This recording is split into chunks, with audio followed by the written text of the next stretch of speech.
Of করে রাখবো। দেখো এই স্ক্রুটা আমি খুলে রাখবো কেন, এখান থেকে আমার এই যে গ্রুপটা আছে, এখান থেকে ওই মেইন টেবিল যে গ্রুপটা আছে ওইটা আমি দেখতে পারবো। ঠিক আছে, এটা দেখো, আর যদি আমি এটা থাকে ওখানে লাগাইলাম কিন্তু গ্রুপে পড়লো না, তাহলে আমি এটা খুলে রাখবো। আর এই যে স্ক্রু করে আছে, এই পুরো স্ক্রু কোনো সময় 100% পুরো খুলে বের করবো না। বুঝতে পারছে? এটা সঠিক সবার জন্য মনে থাকে।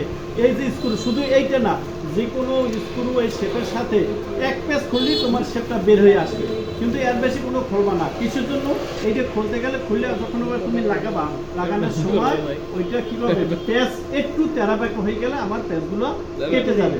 এই বডি পেজ কেটে যায়, যদি স্ক্রু পেজ কেটে যায় তাহলে আমি স্ক্রুটা চেঞ্জ করতে পারবো, আর যদি বডি পেজ কেটে যায় তা আমি এটা আর চেঞ্জ করতে পারবো না।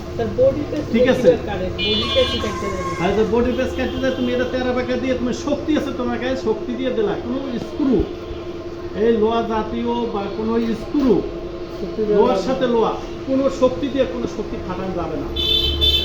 সবসময়ের জন্য তুমি হাতে হাতে বা লুচে নর্মালভাবেই যাবে, এইটা যাবে। যেটা দেখবে যে নর্মালভাবে গেছে ওটা যাবে, আর যেটা যাবে না ওইটা লাগে আমি যেভাবে হোক ওটা কী করবো, অয়েল দেবো, অয়েল দিয়ে আগে ক্লিক করবো, পুরো ক্লিক করবো, ক্লিক করে তারপর আমি এই যে লাগাই দেবো।